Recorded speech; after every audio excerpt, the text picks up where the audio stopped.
తాకట్లో ఉన్న మీ బంగారాన్ని విడిపించి ఆ రోజు ఆన్లైన్ రేటుకి కొంటాం. Sharma gold company. నమస్తే, వెల్కమ్ టు సుమన్ టీవీ. నేను మానస. ఈరోజు మనతో పాటు ఉన్నారు జ్యోతిష్య రత్న, జ్యోతిష్య చక్ర వైభవ నిపుణ డాక్టర్ రాళ్లపల్లి రవికుమార్ గారు. వారితో మాట్లాడదాము. ఈ మాసం రాశి ఫలాలు ఏ విధంగా ఉన్నాయో వారిని అడిగి తెలుసుకుందాం. గురుగారు నమస్కారం అండి. నమస్కారం. గురుగారు, ద్వాదశ రాశుల్లో నవగ్రహాలు ఈ మాసం అంతా కూడా ఏ స్థానాల్లో ఉన్నాయో ముందుగా తెలియచేయండి. తప్పకుండా. శరదిందు సమాకారే పరబ్రహ్మ స్వరూపిణి వాసరాపీఠ నిలయే సరస్వతి నమస్తుతే. సుమన్ టీవీ ప్రేక్షకులకి నమస్కారం. ఈ నెల అంటే మే నెల ద్వాదశ రాశుల ఫలితాలు తెలుసుకునే ముందు ద్వాదశ రాశుల్లో నవగ్రహాలు ఎక్కడ ఉన్నాయో తెలుసుకుందాం. ముందుగా సూర్యుడు వచ్చేసి మనకి 15 మే దాకా ఉచ్చస్థానమైన మేషంలో ఉంటారు. 16 మే నుంచి మనకి వృషభ రాశిలోకి వెళ్తారు. అలాగే కుజుడు వచ్చి మనకి నీచ స్థానమైన కర్కాటక రాశిలో ఉంటాడు ఈ నెలలు కూడా. నెక్స్ట్ వచ్చేసి రాహు మనకి కుంభరాశిలోకి ప్రవేశిస్తున్నాడు 18 మే నుంచి. అలాగే కేతు కూడా 18 మే నుంచి మనకి సింహరాశిలోకి ప్రవేశిస్తున్నాడు. అలాగే గురువు వచ్చేసి మనకి మిథున్ రాశిలోకి 15 మే నుంచి మనకు వస్తున్నాడు. సో ఎప్పుడైతే మనకి గురువు ఒక రాశి నుంచి ఇంకో రాశిలోకి మారుతారో పుష్కరాలు స్టార్ట్ అవుతాయి అన్నమాట. సో నెక్స్ట్ వచ్చేసి మనకి శని ఆల్రెడీ మనకి 31 మార్చి నుంచి మేన్ రాశిలోకి ప్రవేశించాడు. కాబట్టి ఇప్పుడు మేన్ రాశిలో శని ఈ మాసం అంతా ఉంటాడు. అలాగే బుధుడు వచ్చి మనకి మేషరాశిలో ఈ నెలలాళ్ళు ఉంటాడు. బుధుడు నీచత్వం కూడా వెళ్ళిపోయింది మనకి. మొన్నదాకా నీచలో ఉండి కూడా బుధుడు కూడా నీచత్వం వెళ్ళిపోయి మేషరాశిలోకి ఈ మాసం అంతా ఉంటాడు. అలాగే మనకి శుక్రుడు వచ్చేసి మేన్ రాశిలో ఉచ్చస్థానంలో ఈ మాసం అంతా ఉంటాడు. ఈ నెల మెయిన్గా ఏంటంటే 3 మేజర్ గ్రహాలు, మెయిన్ గ్రహాలైన గురువు, రాహు, కేతువులు మనకి రాశులు మార్పు చెందాయండి. ఉదాహరణకి గురువు మొన్నటిదాకా వృషభ రాశిలో ఉన్నవాడు 15 మే నుంచి మిథున రాశిలోకి ప్రవేశించడం. అలాగే రాహు మనకి మేన్ రాశిలో ఉన్నాడు ఏనార్థం నుంచి. అతను 18 మే నుంచి మేన్ రాశి నుంచి కుంభరాశిలోకి ప్రవేశించాడు. ఏనార్థం అంతా ఇక్కడే ఉంటాడు. అలాగే గురువు సంవత్సర కాలం అంతా మిథున రాశిలో ఉంటాడు. అలాగే కేతు వచ్చేసి మనకి కన్యా రాశి నుంచి సింహరాశిలోకి ప్రవేశించాడు ఈ 18 మే నుంచి. సో ఈ ఏనార్థం అంతా కూడా సింహరాశిలోనే కేతు ఉంటాడు. ఇవ్వండి ద్వాదశ రాశుల్లో మనకి నవగ్రహాలు ఈ మాసం అంతా ఇక్కడ ఈ స్థానాల్లో ఉంటాయి. గురుగారు, సింహరాశి వాళ్ళకి ఈ మాసం ఏ విధంగా ఉంటుందో తెలియజేయండి. తప్పకుండా. సింహరాశి అనగానే మనకి మఖ 1, 2, 3, 4 పాదాలు, పుబ్బ 1, 2, 3, 4 పాదాలు, ఉత్తర 1వ పాదం, ఈ నక్షత్రాల సమూహం అంతా మనకి సింహరాశిలోకి వస్తుంది. సింహరాశి వారికి మెయిన్గా ఇప్పుడు లాభస్థానంలో గురువు ప్రవేశించాడు.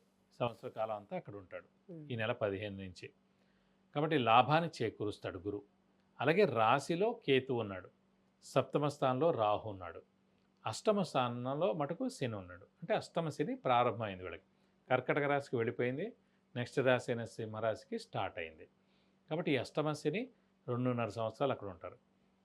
ఇది కాకుండా మెయిన్గా ఈ గురుబలం లాభస్థానంలో ఉంది. అంటే గురువు అనేవాడు లాభస్థానంలో ఉన్నందుకు ఫస్ట్ నిరుద్యోగులకు ఉద్యోగం రావడం, ఉద్యోగస్తులు ప్రమోషన్స్, అలాగే మంచి నేమ్ అండ్ ఫేమ్, బాస్ నుంచి మన్నన, అలాగే మనకి ఫారెన్ టూరు, విజిట్స్, అసైన్మెంట్స్ ఇవన్నీ కూడా కలిసి వస్తాయి.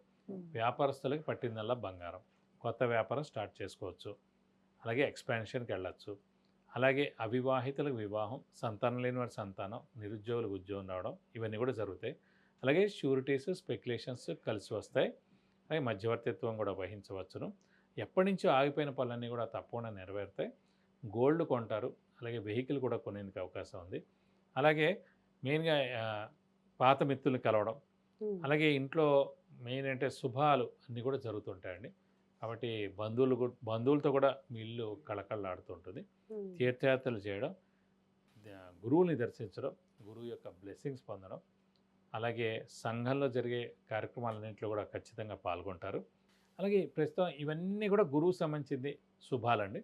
నెక్స్ట్ వచ్చేసి రాశిలో కేతు ఉండడం, ఇది ఒక గ్రహణ సమయం. మొన్నటిదాకా ఏమనుకున్నాం, కన్యా రాశి వారికి అదే రాశిలో కేతు ఉన్నాడు కాబట్టి గత ఏడాది నుంచి గ్రహణ సమయం అన్నాం. అలాగే ఇప్పుడు సింహరాశి వారికి కూడా ఈ 18 మే నుంచి మనకి సింహరాశిలో కేతు వచ్చాడు కాబట్టి ఈ ఏడార్థం కూడా గ్రహణ సమయం అనమాట. సో మనం ఎంతో మంచిగా ఉంటాం, ఎంతో హెల్పింగ్ నేచర్గా ఉంటాం, ఎవరికి అపకారం చేయం. కానీ అనుకోకుండా ఏదో మాట అనడం ద్వారా కానివ్వండి, లేకపోతే ఏదో ఒకటి మన జాతకంలో ఇప్పుడు ప్రస్తుతం ఈ కేతు రాశిలో ఉన్నాడు కాబట్టి గ్రహణ సమయం. అంటే గ్రహణం అంటే ఏంటంటే ఇప్పుడు సూర్యగ్రహణం ఉందండి, సూర్యుడు అక్కడ ఉన్నాడు అనుకుంటాం అప్పటిదాకా. గ్రహణం రాగానే సూర్యుడు లాంటి వాడు కనిపించకపోతే అయ్యో చీకటి అయిపోయింది, ఇప్పుడు రాత్రి అయిందేమో అని ఒక చిన్న అపోహ ఎలా ఉంటుందో అలాగే మన మీద అపోహ అవతల వాళ్ళకి ఉంటుంది అన్నమాట.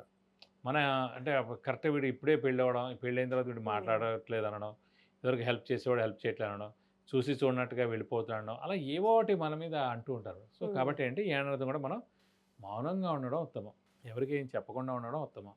ఎవరిని ఏం కామెంట్ చేస్తారం కాదు, సాధారణంగా ముక్కుసూటి మనుషులు కాబట్టి సింహరాశి వారు డైరెక్ట్గా ఏదైనా మొహం మీద అంటారు కాబట్టి అది ప్రమాదం అయ్యేందుకు అవకాశం ఉంది. కాబట్టి ఈ ఏడాది కూడా మనం కొంచెం మౌనంగా ఉండడం ఉత్తమం అని చెప్పచ్చు. అలాగే సప్తమ స్థానంలో కూడా రాహు ఉన్నాడు కాబట్టి పాములు కల్లో కనిపిస్తూ ఉంటాయి.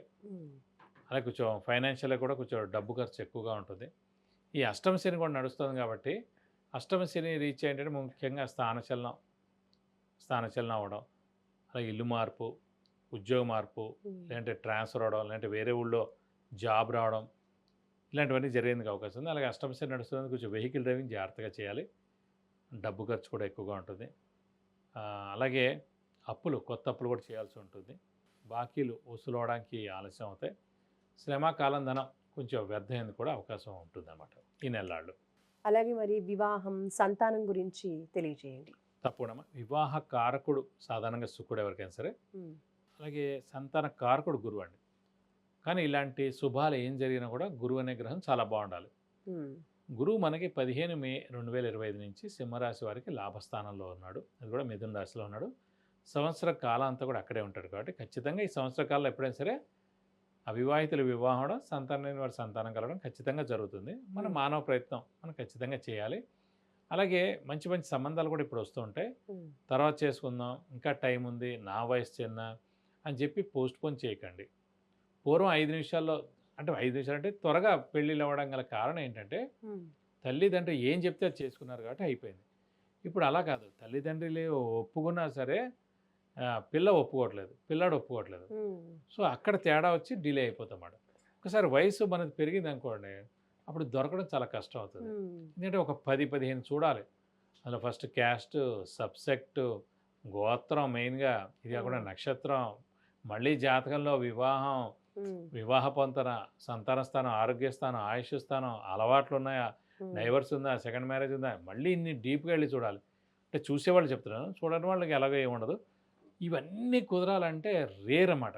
ఇవన్నీ ఉంటాయి అబ్బాయి బాగుండకపోవచ్చు, ఇవన్నీ ఉంటాయి అబ్బాయికి అలవాట్లు ఉండొచ్చు. సో చాలా కష్టం అనమాట. అదే మన వయసు తిననుకోండి ఎక్కువ ఆప్షన్స్ మనకు ఉంటాయి అన్నమాట.